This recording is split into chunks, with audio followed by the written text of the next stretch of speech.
Hello, my friends. Welcome to the Life Shift podcast. I am joined today by Allison. Hey, Allison. Hey, how you doing, Matt? Thank you so much for having me. I am doing well. How's it going today? It's going well. It has been certainly a whirlwind of the past couple of months, years, and just to sit here and be here with you and be a part of this beautiful thing you've created is just if you told me when I was a child, if you told me even 10 days ago, this is where I would be right now, it's unbelievable and it's amazing and it's phenomenal. And I thank you very much for all you do and all you created and you continue to create. And thank you for letting me be a part of this.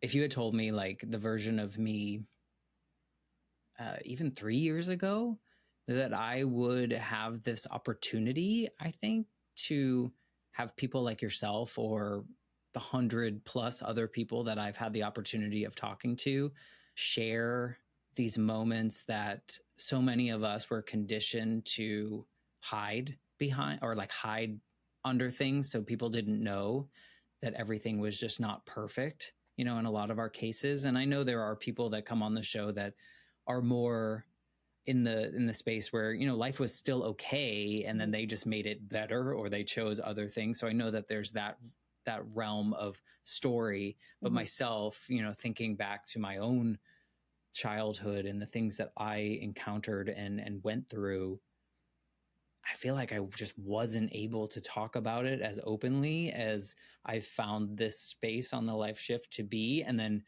now knowing that there are lots of other people like me willing to have those conversations, it's just like an eye-opening, heart expanding journey, as tough as some of these conversations may be. It's the most fulfilling thing that I've done. So thank you for being a part of it. Thank you for reaching out and suggesting that you wanted to come on and share your story. And I think that I know that you reached out to me last night and you're like, oh, I want to make sure that I'm telling it in the right way or in a way that doesn't make it sound X, Y, or Z. But you know what? This is your human story. And however it has to come out on this show in this particular moment of time, let's go. I think that's the beautiful part about these candid conversations. Yeah, and I think the exact word I used was dingus. I'm still trying to figure out. It. No, it's okay. I embrace my dingus qualities and my oddness and my uniqueness, and it's I guess when you hear your own story and then you hear someone else telling you a story or you're telling a story to someone else, it's such a different feeling because you're self-conscious and you're like, oh no, what if I say this or what if I do this, what if I do that, and then as it comes out, just watching people hear it and knowing that maybe something in your story is helping someone along their way or with their thing, that quality of, dingusness, I don't even know if dingusness is a word. It just, it's so. Okay, it's fine. It slowly, starts to melt away and you kind of step into your own and realize you grow through what you go through. Yeah, for sure. And hopefully this story can help someone else who's maybe at that pivotal moment looking for that sign. Well, congratulations, here's your sign, and things will get better because speaking from experience, it's been crazy and I saw the sign. Yeah, we will get into your story. I think it's important to note that there is power in everyone's story, whether we're centering this around a pivotal moment, whether we're just talking about our day, whether we're talking about some other moment in our life that maybe wasn't life shifting, but just mattered, because you never know who's listening and you never know who's going to attach to particular words in your story. People might listen to your story, not relate to anything that you went through, but something you said hit them at the right moment in which it impacted them in a way that they never expected. So I think, there is power in any part of our story. And I think that's important to understand that we don't need to come into these conversations, not just the Life Shift, but just conversations with other humans with this prescribed, here's my bulleted list of things that I need to achieve in this conversation, because I think there's just beauty in wherever it may go. Well said. Very well said. Well, thank you. That's all I have today.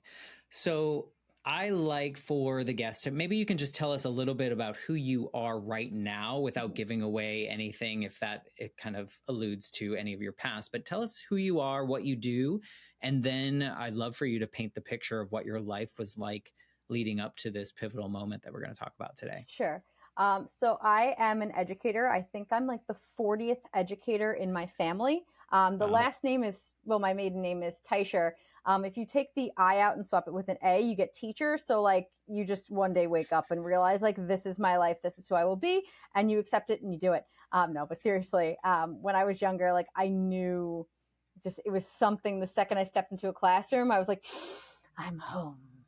Even like, as a kid. Yeah. At You 5 years school. old, my teacher had laryngitis one day and she was like, okay, we can't do story time. And then I'm like, oh, I'll do it. And she was like, sure, yeah, let's let the 5-year-old pick a book and read. And I got up there and I sat in that chair and I started reading, and the rest was history. And reading to me was so liberating, and just to be able to help inspire others through reading stories, through telling stories, through doing different things within a classroom, to me was the most amazing feeling, because that to me felt like my superpower. And to me, it felt like, okay, maybe I may not be able to, operate on someone with, neurosurgery and do all these different things, but like teaching is where I feel I'm home. And it can be in a classroom full of students, it can be in a classroom full of adults, it can be on a stage, wherever. Like it just felt like that was my thing. And I kind of just embraced that wholeheartedly and moved into that and toward that with just all the love and care in my heart, and hope for the future that maybe through something I'm doing in the classroom, someone else can find that thing, that moment where they're like, oh yeah, like this is it. This is like the origin story of who I am and where I start and who I will become and who I will help in the world. And it's an amazing feeling. Yeah, teaching is its own unique battle, because I feel like there are so many rewards and there are so many things that can distract from those rewards, and so many things that could be seen as disappointments or letdowns or failures, if you will, that we could, I myself am a higher ed teacher, and there are a lot of things that I absorbed early on in the journey that if a student didn't meet a particular objective or requirement, I took on a lot of that when it wasn't really mine to take on. But as a teacher, I think there's this natural empathy and this care and compassion for the people that you're trying to help further their experience.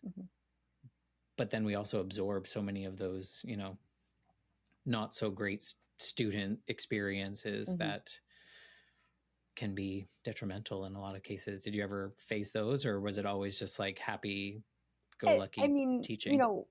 With anything that you do, like there's ups, there's downs, there's, moments where it's like, oh no, like, I have to do this one thing, or, oh, this person's dealing with this. And as an educator, you see a lot. And even, growing up, education became part of like who I am, where I felt like everything I was doing, every moment was some sort of sign or some sort of like something. You're learning something. Have you ever heard, and this is going to sound super weird, have you ever heard of the band Ace of Base? Yes, of course. The Sign? Yeah. The song Little Sign. There's a line in it, like, I was 8 years old. I feel like 8 is like the pivotal age of like, this is the beginning of everything or nothing or something. And I was at like a birthday party with like a Chuck E. Cheese type thing, which is no longer, Chuck E. Cheese is around, but like the place that I went to, Fun Station, is no longer around. And the electronic animals on the stage were like singing and dancing and doing their thing. And the song The Sign came on. And that was like, to me, I was like, whoa, like I had never heard this song before. It is something new. Like, and it just felt like it was speaking to me. It felt like something was like calling me. And there was a line in the song, and to this day, I still, it holds true. No one's going to drag you up to get into the light where you belong. So where do you belong? And I felt like those electronic animals in their robotic glory were saying to me, like, no one's going to drag you up. Like, you have to go and do the thing. You have to do this. You have to go and do, because no one's going to do it for you. And I feel like in a classroom, like those signs are there too. We're seeing those signs of like, hey, this thing is happening, this thing, is this your moment or is this going to pass you by? Pick. And you won't always know if the moment is the moment and that's the sign, or if it's going to pass you by. And it becomes an interesting feeling knowing that like in a classroom, there's so much going on, so much happening, and you never know, like, is this it? Is this the moment where I learn, like, I'm going to stand up for myself and advocate for myself? Is this the moment where I'm going to, figure out, what I want to do in life? How am I going to make myself happy? How am I going to do this? How am I going to do that? And it's those moments that are happening every day. It's a journey as a teacher, not just in the topic and seeing students catch on the topic, but I can imagine in younger ages that you're also dealing with what they're bringing from home and whatever may be happening in their own psyche and the things that they're developing too. So you almost become more than an expert in a particular area, but rather like a guide that's kind of bringing them through life, which becomes a whole other responsibility that a lot of people aren't prepared for or taught to do so. So in any case, good for you. Thank you. In your long line of teaching, does teaching and this journey of being an educator in some capacity, does that play into kind of the story that we're going to talk about a little today? Oh yeah, well, actually, I guess I'll go into it now. We'll just dive right in head first. So in a classroom when I was growing up, I just loved being in a classroom. I have two teachers who stand out of my mind. I lost contact with them. If they're listening to this, that'd be fantastic. Hi. Thank you so much for helping me become the person I am today. Mr. John Contratti and Mr. Seth Miller, my third and fourth grade teachers. They helped inspire me with creativity, with things that and helped me believe, like, no matter what I put my mind to, like, it might be easy, it might be hard, but like, if you set a goal and you say, okay, I want to do X, Y, and Z, like, it can happen. It doesn't happen overnight. It doesn't happen, within the next 10 minutes maybe, but it can happen. You have to work hard at it.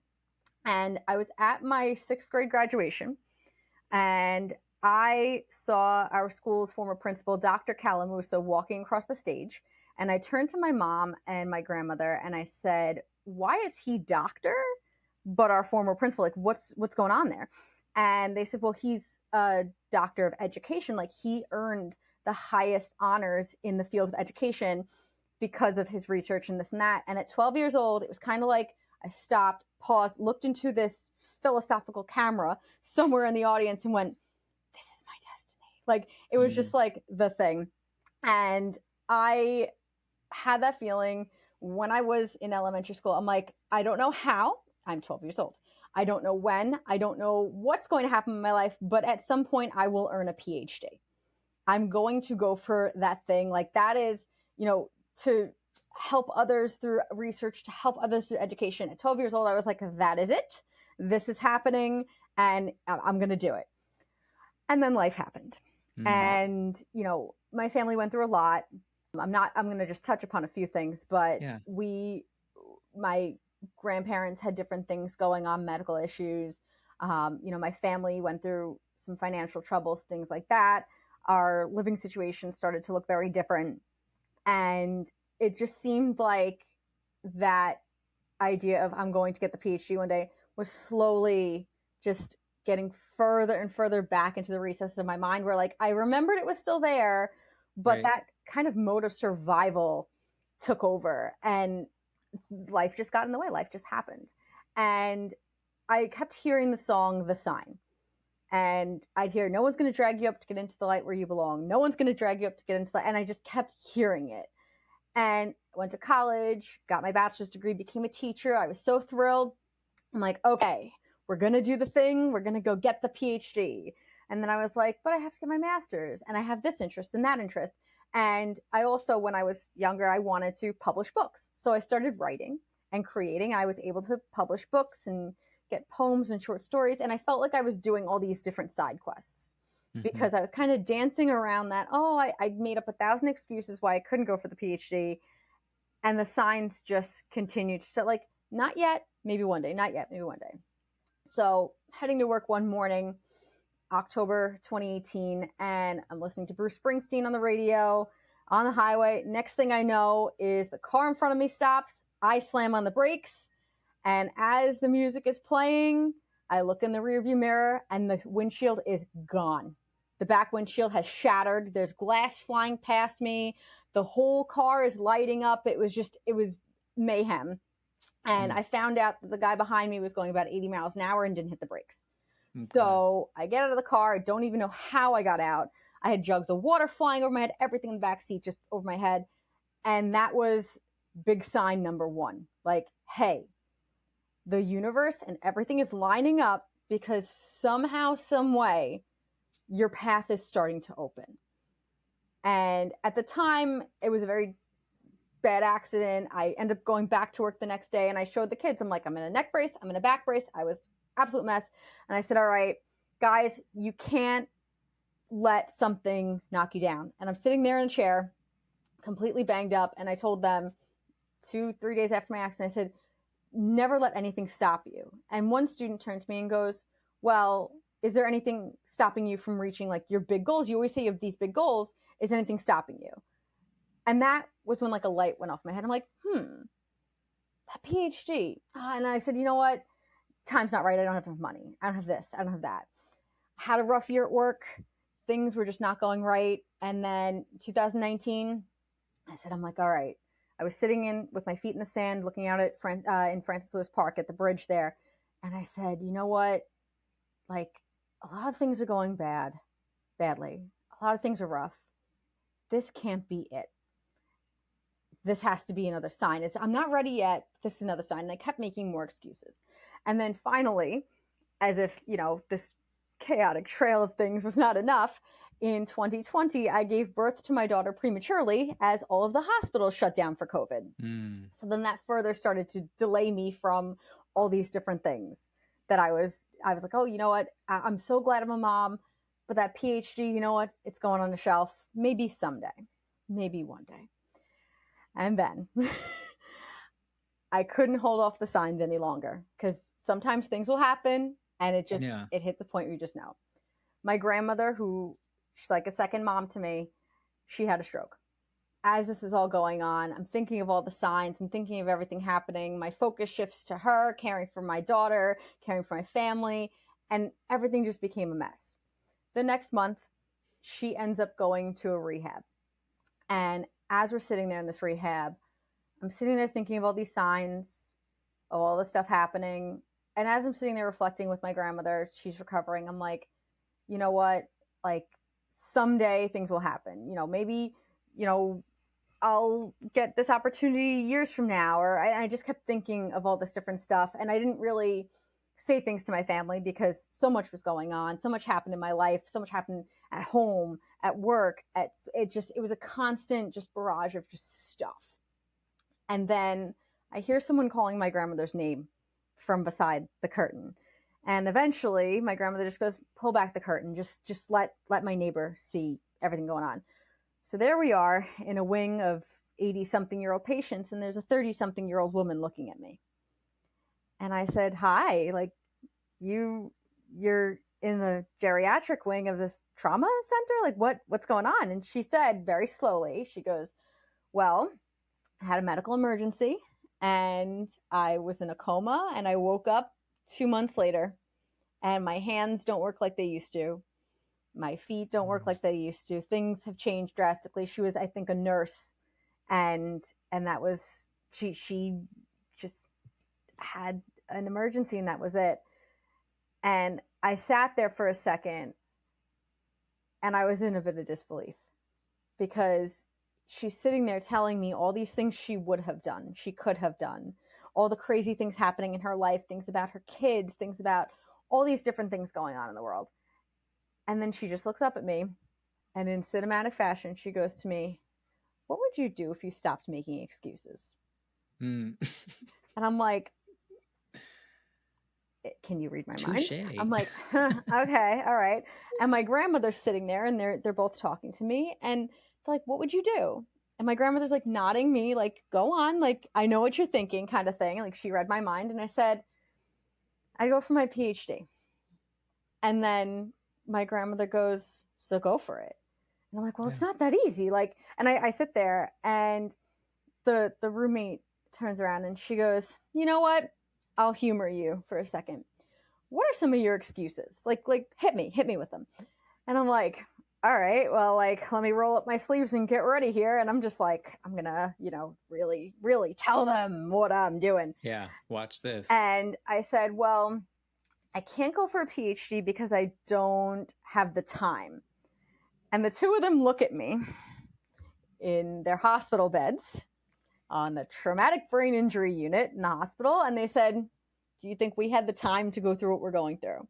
Right. You're always never going to have time, so make the time for the things you want. I'm like, all right, strike one. All right, strike one, Allison. All right, let's hit them with something good. Okay. And I turned around and I said, well, I don't think I'm smart enough. And my grandmother goes, says who? And I'm like, me? Question mark. And she goes, stop, you're smart enough. Anyone who's thinking of this, like, you can come up with it. Like, next question, come on, like, this is pretty weak. So I sit there and I'm like, I don't have the money. And my grandmother goes, you'll find the money, don't worry. And as I sat there for about 2 hours, they shot down everything I can come up, like, you name it. I was just like, well, I work full time and have a child. They're like, so I'm like, so I can't. And then my grandmother just goes, sit her on your lap and do the program. Like, next. Okay. And then I eventually just said, you know what? I give up. I'm like, fine. And then the woman who's the roommate, she turns to me and she goes, all right, you sat here explaining all this stuff for 2 hours. I'm telling you right now, I don't know what you believe in, but this is God speaking to you through me right now. What are you going to do? I'm like, all right, we're hitting me with this. Okay. I'm like, and she goes, and you don't know if I'm lying or not. You just have to believe me right now. And I said, well, you know what, universe? I'm going for my PhD. And my grandmother goes, that's the spirit. So I go home and I open up the mailbox, and what's sitting there? The mailer for a PhD program. Like, Nice. those advertisements. Yeah. And I'm like, what just happened? And in those moments I realized, like, when you lean into the things that you know in your heart you can do, like, it will happen. It won't happen overnight. It won't happen, within months, but you never know what you're capable of until you try. It's interesting. What really stood out about your story to me is that there really was, like, just one or two signs in my view, mm-hmm. because all the things that you listed out to me as coming back to the sign and the mm-hmm. song and the things to remind you were all things that so many of us would take as not a positive mm-hmm. sign, as something that, oh, it's clear this accident happened for a reason. My family got into dire straits for a reason. I'm not supposed to go on this journey. Mm-hmm. Woe is me. I can't do it. Dream shattered. And you look back on these moments in your retelling of your story, and they come across as positive signs to you. You brush over, maybe intentionally, your accident in the sense that, like, oh, it was a lot, and I was in a neck brace and I had a back brace, but it was a sign that I needed to continue on, and like, I need to, life is short and I got to do this, that, and the other, where so many of us, and myself included, I think would see, I mean, I hope I wouldn't, I hope I would be like you, but I think I would see those as like, well, that's it. Like, the universe is telling me something on a negative side, mm-hmm. not on a, like, no, you can overcome this. You should be doing the things that you want to do. Mm-hmm. Was that always like like in those moments, were those positive signs to you? Or is this more of a reflection back on your life saying, okay, I can see these little guideposts? Well, like, especially with the accident, going to work every morning. It's a mundane activity. Like you just go, you're on your routine, you do. But that morning when I got like smashed, and I had a small car. It was not this big bulky car, but the car that hit me, it was a Jeep. It was huge. Like that thing was massive. And when that thing went through my car, like it went through my car. And for me, in those moments, it was like that slow motion of like, this is, I felt the glass like coming right across my eyes. And I had things in my back seat, and it was like they flew over my, it was like there was a bubble of protection saying like, this is not your time. Like, this is not it. Take this moment and realize that there is something bigger, and there is a reason why the jugs of water went diagonal and flew into the passenger seat instead of slamming you in the back of the head. Interesting. And it felt like, you know, even in the ambulance going to the hospital, when I got out of the car and I was standing up on the highway watching firefighters come just swarm, and I saw the car, and I was in like disbelief for a second. And the firefighter goes to me, "Did you just get out of the car?" And I said, "Yeah." He goes, "No possible way. Something broke. Something shattered. Like something is wrong with your body. Go sit down. I don't know why you're standing. I don't know how you're standing." And as I was driving in the ambulance away from the scene and seeing the front of my car in absolute mint condition, I didn't hit the thing in front of me. My car stopped, and I stopped. I dropped my hands. Yeah. Because in my mind, even in the split seconds, I was like, whoa, the airbag is going to fly out. Something just happened.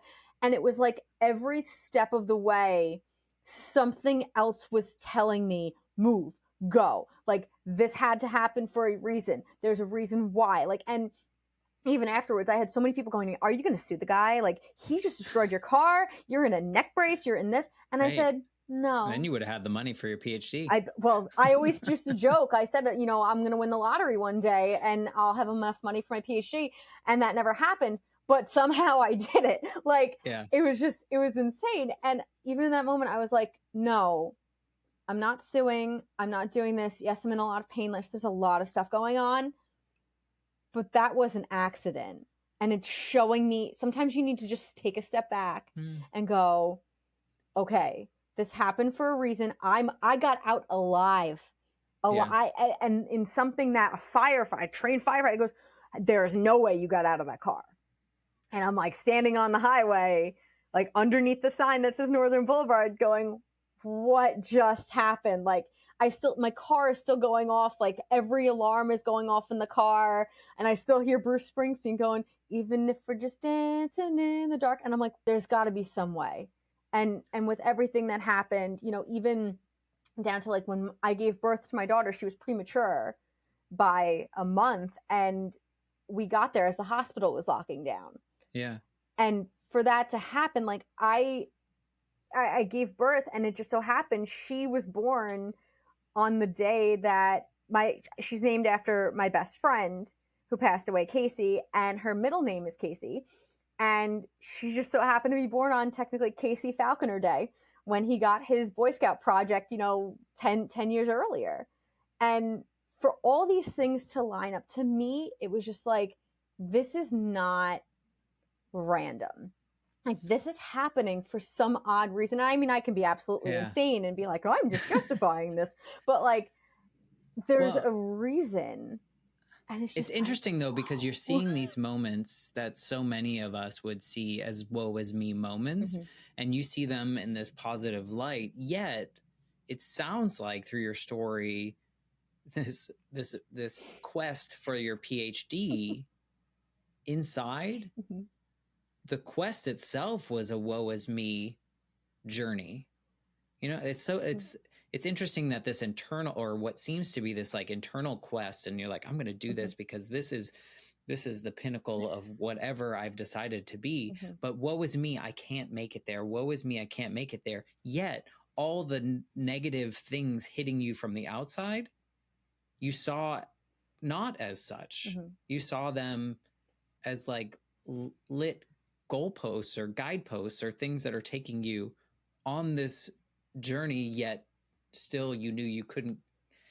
It seems so like almost like the opposite of how I would approach or how I would feel, like the woe is me would be all the external things hitting me, but yet it was the internal thing. Is that something that like, was that something that maybe you brought on from family members, or something where like self-doubt was part of your upbringing, or people told you, were you around people like I was that told you couldn't do things or assumed you weren't able to do things? Do you absorb any of that? So I guess I took all the woes and turned them into like whoa, like kind of things. Growing up, I had On the really outside, good. Yes, the outside things. I had really good role models. Okay. Growing up, like my grandmother, she was a fantastic. She was like my second mom. My mom, my mom always said to me like, "I'm going to teach you to read because you're going to need this to open doors for yourself and others." So I learned to read at a very young age. And I've always been told, oh, you're too young. Oh, you're too short. You're too this. Oh, you look like you're too whatever. Or you're too this. And that narrative constantly being told to me, I mean, sometimes I internalize things because I still had some negative people in my life, throughout the PhD journey. I actually didn't tell anyone but my immediate family I went for the PhD. So I wanted to take all these different things. And my grandmother would tell me like, listen, this stuff that's happening to you, like, yes, it's hard, but you have to keep getting up. You can't just sit there. And there's a J.K. Rowling quote that stuck with me that says, rock bottom became the solid foundation in which I rebuilt my life. Hitting rock bottom, or hitting that like, moment where like, it feels like everything is collapsing before you. That's not it. And I told myself after I went through a bunch of really difficult things at work, I said, I'm like, this is not it. Like, this can't be it. Like, I hit a wall, like, metaphorically, and I was just like, no, like, this cannot be it. I'm not taking this situation and people speaking negatively. Like, I can't let this be it. Like, I'm done. Yeah. Like, I hit a point, June 1st, 2019 was the moment where when I put my feet in the sand and I looked at that bridge and I said, I'm so tired, and things were so rough and so difficult. And, after dealing with just people being cruel just for unnecessary reasons, like, seeing somebody else happy, like I was happy with certain things, and then people getting jealous and making negative comments and nasty comments. And in my mind, I was saying like, yeah, this is really, really rough, but their jealousy is not me. Their jealousy, like for them, if you're jealous of someone, do better. And I don't mean to say that harshly, but like, if you see someone else and you're like, I want what they have, like, you don't know what I went through. You don't know all the different hardships I had to deal with to get to where I am. And even going through the PhD journey, I did 11 months of classes, 45 credits, and I was working full time, had full-time family, taking care of my grandmother. It was one thing after another, but the light within me was a lot stronger than the darkness around me. Yeah. And go ahead. Did that PhD journey, did it feel like you thought it was going to feel? Absolutely not. No. It was crazy because as I was going through it, like, I had the conversation about what would you do if you stopped making excuses? And then, a few days later, I was getting an acceptance letter from the college saying like, congratulations, you're starting in a week. And I was like, whoa, like what, how, huh? Like, what is happening? And it felt like craziness. But at the same time, the first moment I logged onto that class and I started looking through everything, I said to myself, every single moment that I've gone through, positive, negative, no matter what in life, has brought me to this point. And for myself, for the people I can help in the future, for the people I can help now, for my family, for my daughter, like, I'm doing this. Yeah. Because this is the moment. I told myself as a joke that I'll have a PhD by the time I turn 30. And my 30th birthday came and went, and I didn't have it yet, but the really funny thing is, by the time I turn 31, I will be walking across the stage on my birthday at my graduation, earning the official PhD, even though I've gone through the process and everything already. So it's really funny that like even like the things you're telling yourself and things I've been telling myself for 18 plus years, like you got to be careful because you're listening constantly. Yeah. And if you're saying the wrong thing to yourself, or like I kept telling myself like, oh, I don't have the time, I don't have the money, I don't have this, the universe was slowly helping me be like, oh, geez, like, all right, fine. You want this sign? Here, I'll give you a sign. Like, okay. Time. All right, now you have it. Okay, you're trying to figure this out. Like, here, let me help you. Like, take a look. Look at the sign. The sign is right here. And start moving towards it. Don't you think that you had all those things all along? You just needed that final reminder by that person behind the man behind the curtain. In this case, a woman behind the curtain telling you like, stop. Yeah. Because you've had it. You really are just Dorothy, essentially. You've had the power all along. You know, it's essentially, you do. Yeah, the quote's right above my head. But if we talk about this, you're not the first person that I've mentioned the Wizard of Oz to. But I mean, through your telling your story, you always had the abilities. The things didn't get out of your way when that woman said, tell me all your excuses so that I can shoot them out of the way. You could have shot them out of the way all along. But in the same token, I talked to a lot of people about this. I feel like you probably needed to take this journey. This experience of going through your PhD would have meant something totally different had you done it mid-20s. You know, had you done it in a different order, had you not faced certain things in the way that you faced them, had you not met that person behind the curtain, you know, the Wizard of Oz behind the curtain, it would have been a different journey for you. But it is interesting to think that like a lot of people listening to this, I'm sure, get caught up in the excuses that we tell ourselves or the false narratives that we tell ourselves. I don't even know if they're excuses. They're just like self-doubt. They're anything that if I have an inkling that it might not be as good as I thought it would be, or I might not be as good as I thought I could be, then I can't do it. And so many of us, I think, at least myself personally, for so long, I only did the things I knew I was going to be good at. Even though the back here, I thought I thought I could do all those other things, but there was a chance that I couldn't, and therefore I didn't. Do you relate to any of that, or did you always have that confidence?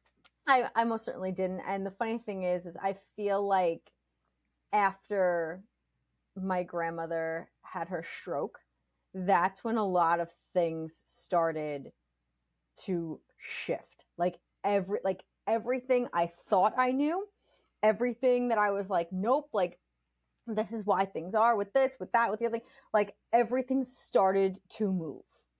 And I started to realize like as I was riding in the back of the ambulance with her, the first day she had her stroke, I was sitting there and the first thought that came to mind was, I remember being in an ambulance, looking out at my car, driving away from the accident, thinking like, this is like, who knows what tomorrow will bring.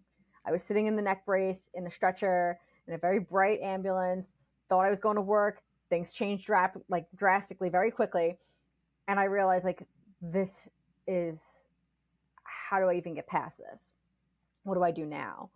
And riding in the ambulance with her to the hospital, I sat there and I said to myself, what now? Like what's life going to look like? How she's so active and, she always used to say all these different things to me and give me advice and like, now what? And as she moved into rehab and hearing, her roommate say, what would you do if you stopped making excuses? And her saying like, Rude. Go for it. I was just like, oh, like you're telling me like, stop making excuses. And like inside of me, I always knew like, you got to stop making excuses. You got to stop. But to hear that and to have other people saw you doing it. That's like, really what it was. You were like, exposed. Oh, like it was funny. And I have some people in my life who had, very had very negative comments, and I would do something and they turn around and be like, how dare you, or this and that, and make me feel like things like publishing a book or being happy or having a child or things like that, like that don't affect them in any way, like that became their like hill, like how dare you, like this is destroying everything. And I started listening to those narratives, and even though like I knew deep down like I have to keep going forward, part of me was like, hold on a second, like let's rewind this tape for a little bit and hear what they just said.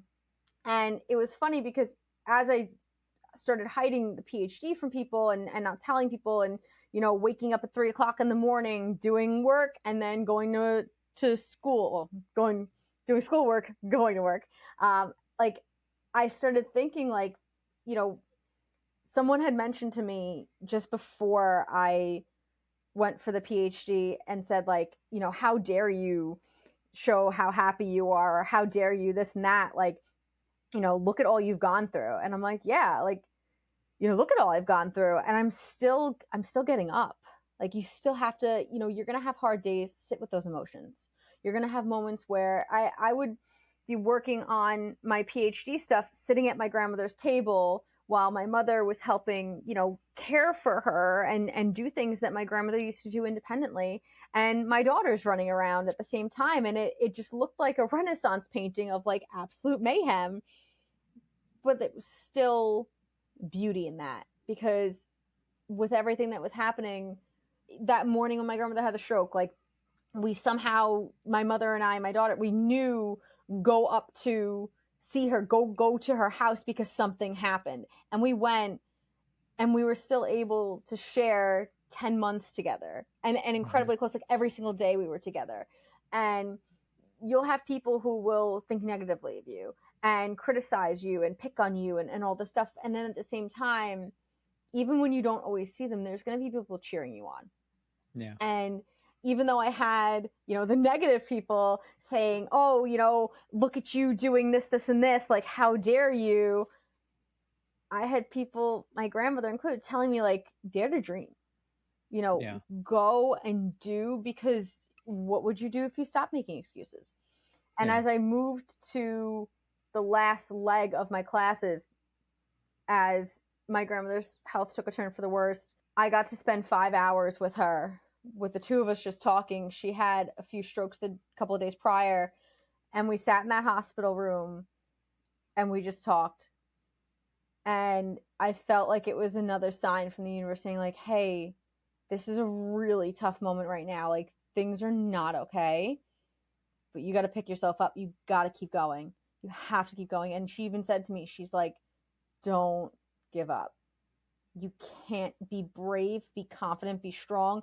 You have it in you. And everyone has it in them to do whatever they need to do, to build up that resilience, bring out that courage. And she said to me, she's like, you've been through so much in your life. Don't stop just before you get to the finish line. Keep going. And in that final year, as I finished up my PhD, I did a focus on trauma-informed education, which I said to myself, taking all the traumas and the things that I've gone through in my life, I could have just sat in a ball and cried in the corner and said, that's it, I give up, and call it a day.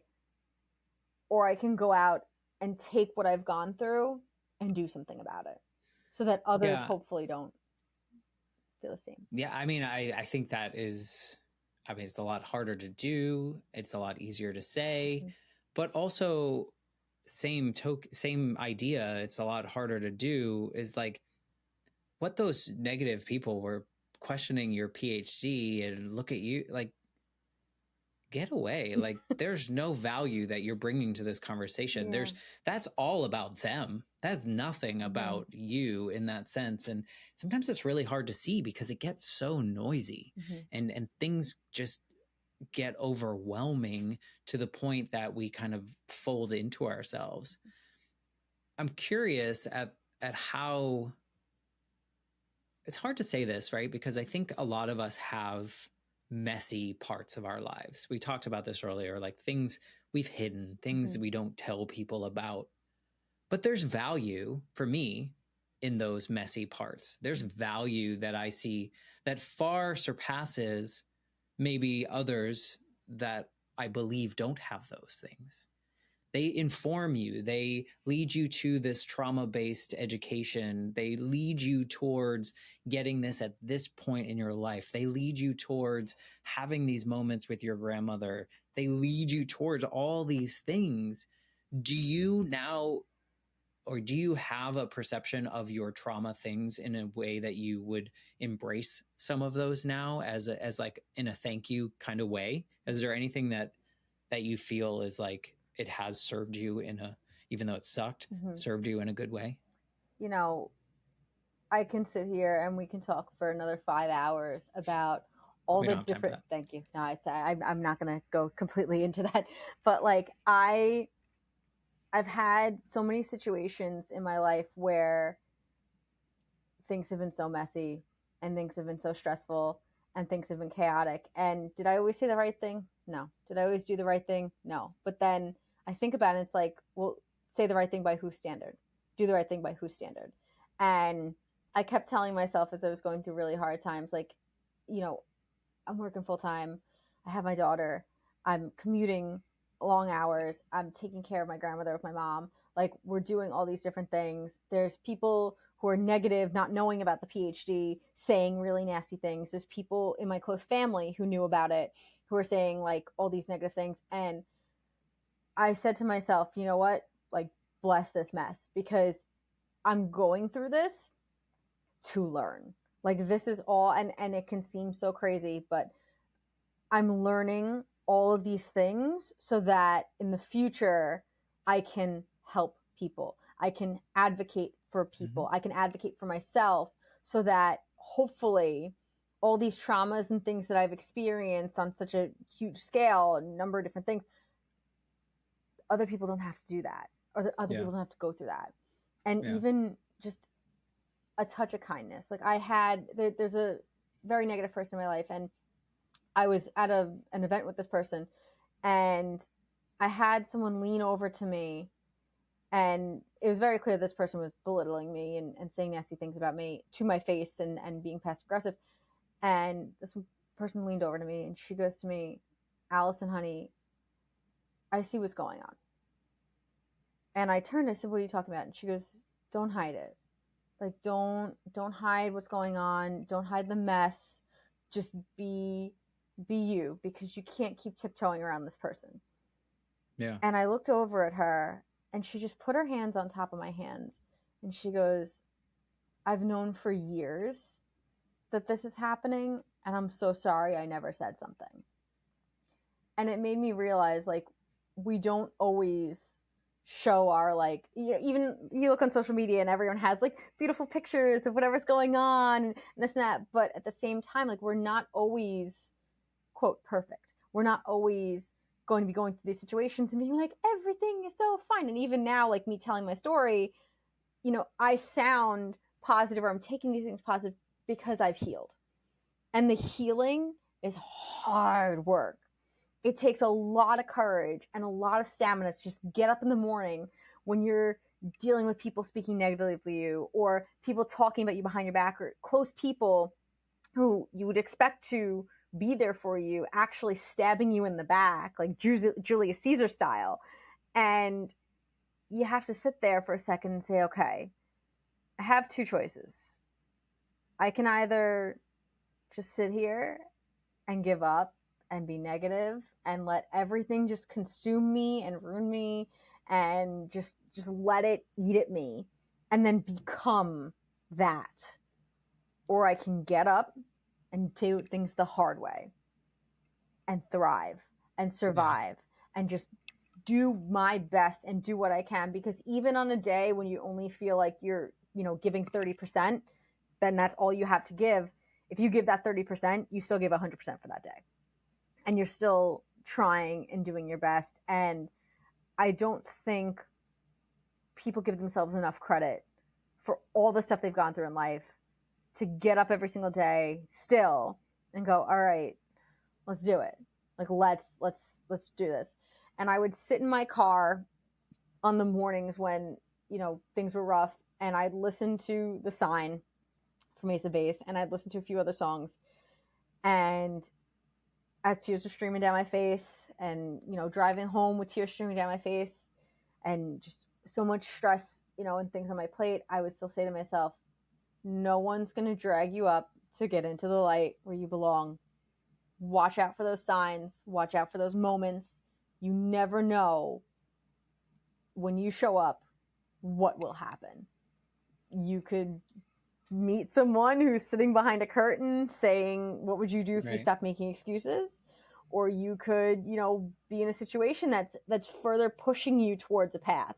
Because even though I've met negative people who have tried to bring me down, and even though I've been in situations that sometimes I would think like, oh, this is like meant to ruin me. Like, what is happening here? I feel horrible. Everything I've gone through in life has positioned me to become Dr. Allison Teicher-Fahrbach.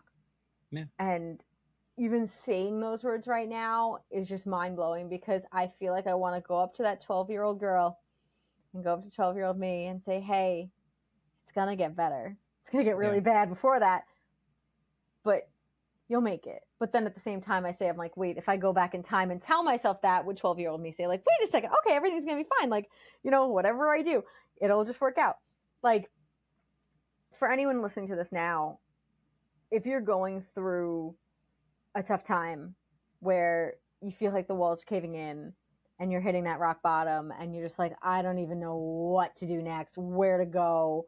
Like, I'm lost. Look for that light. There's a small light within you, small light somewhere. Yeah. Do you think that it served you positively or negatively to tether yourself to that timeline as a child and a young adult and then an adult? I wouldn't say it was positive or negative. I guess like along the ways, I just kind of forgot that I said like, oh, by the time I'm 30, like it was just something I said, just because I was like, oh, not necessarily that time, but like you always had that end goal in mind. And so whether or not you strayed from it, I kind of picture like you have this carabiner that's attached to this line, and you have some kind of like astronaut line that you're being pulled out, but yet you're always able to kind of pull yourself back in, and then you go a little bit farther down the line, and then you slip out, but you're always pulling yourself back in, whether that's a hard situation, whether it's a speed bump, whether it's an accident, whether it's something just like totally catastrophic, but you still had that end goal that you knew you wanted to be there someday and feel a certain way someday.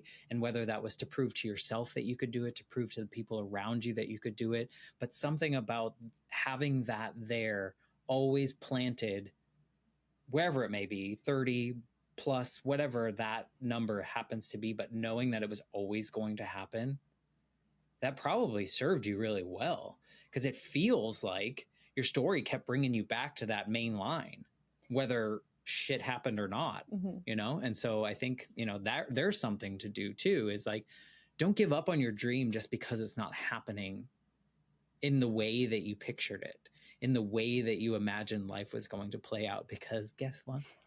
I don't think life plays out in the way that people expect it to in most cases. No, and to your point though, all the things that you faced probably served you in a way that you either now know served you in a good way, or in the future you'll look back on and go, that was terrible. I would not wish that on anyone, but look what it did for me, and look how it made me who I am. So, I think that's kind of what I take away from your story, is that there is value in setting this big goal, this big dream, but there's also value in allowing life to happen and kind of keeping that in mind, but kind of making your way through. Like, I guess, as I grew and stuff, like I never fully obsessed over it to the point where like I had to live and breathe that end goal, because I feel like if you do that, and you make that your whole thing, once I got to the finish line and you cross the finish line and you're like, yay, wait, now what? Like I always said I wanted to publish books and write, and I'm still going towards that. I have multiple books published now, and I've been in anthologies, and short stories have been published, and to see that is amazing. And to see, you know, the PhD for me became that pivotal, like, big step, like Yeah. that. Okay, It's a big check mark. yeah, and I like checking that off, like that. I was just like, whoa, like that was like, to set your mind on something for like 18 years of your life. And there's a video I always show my students of this guy plotted a murder for 18 years, and he was going for it, and he let that whole goal like run his life, only to find out that, you know, 2-3 years after the incident, this person passed away. And this person who killed his father passed away, and for 15 years really he was chasing after a ghost. Yeah. You know, when you align yourself with your values, when you align yourself with, okay, this is something I want to do and create, and I know through hard work I'm gonna get there, I will bring myself to that point, but at the same time know that the journey is just as important as the destination. Totally. And if we just look at the destination and say, okay, I'm getting here and that's it and I'm done, then what are you going to do after that? Yeah. And you have to now keep you can building. now you can make something new, and now you can put out something in the universe that you maybe won't have as many excuses to tell yourself and to stop you from doing it, because now you're like, yeah, it took a while to get here, but I got here, and now I can do it. And there's like proof in the pudding, right? I like to kind of wrap these conversations up in a way that you've already answered, like going back to that 12-year-old version of yourself. So apparently you've listened to some episodes, but I'm wondering if you could go back to one of those other moments in which you got one of these super negative, like, external forces hitting you that you still saw as a sign. Is there something that maybe you could say at one of those goalposts that maybe would change things for you or make the journey just a little bit different for you? So, I mean, I can go back to so many different moments. And within the past couple of months, I've gone through, you know, while balancing the PhD and family and my daughter and different things going on, I had this kind of pivotal negative situation where I was like, okay, this can either make me or break me. And in that moment, as certain people were shifting and just situations were shifting and things that I thought I can rely on, like, just weren't there anymore, I said to myself, okay, you know, we need to figure out what to do now. And I feel like if I can go back, like knowing what I know now, to those moments where things change, and say to myself, like, hey, just take a deep breath, step back for a moment. And even if you think that's long enough, step back again and just breathe. Give yourself some grace. You're not always going to have every single answer. You're not always going to know every single thing. Take some time, really just breathe, pull yourself together, stand up tall, and just smile for a few moments and realize that this isn't a great moment. Things aren't fantastic, but this too is going to pass. And maybe the people who you thought were always going to be next to you and saying, like, hey, you got this, they won't be near you. Or, you know, you'll lose people in your life that just don't see your values or see you for who you are. You still have the chance to see yourself. Yeah, I think it's important to realize that this is your journey, and the other people are just going to be players in this journey, and some of them will be around for a little bit, and some of them will be around for a lot longer than that. And the more we can trust ourselves and our decisions and do things for us and not for other people, or, you know, to make others proud, I think there's a lot to learn in that. If people want to learn more about you or connect with you or read your books, or what's like the best place to go to get into your orbit? Sure. So you can find me on LinkedIn under Allison Teicher-Fahrbach, or you can come to solutionsforsouls.com. That is where I now host all the different writing initiatives and different things that I'm working on. So that is constantly being updated and have some more ideas. But I think in closing, I just want to ask everyone a question that I don't think everyone can answer right away. But what would you do if you stopped making excuses? It's a good question. Think about it. And I think it's really hard for people because I think we find comfort in those excuses. And I think they are something that we're used to growing up with. But I appreciate that question. I think it is valid. And I love that that was like the metaphorical stop sign for you to like, okay, stop it all and do what you wanted to do when you were 12. You can do it. You have the abilities, you have the wherewithal, you have these components. So thank you for sharing your story and being a part of the Life Shift podcast. I really appreciate it. Thank you so much. And for those of you listening, I'll be back next week with a brand new episode. But in the meantime, if you enjoyed what Allison had to share today and you think someone else could use the same message, please share this episode with them. And with that, I will see you next week.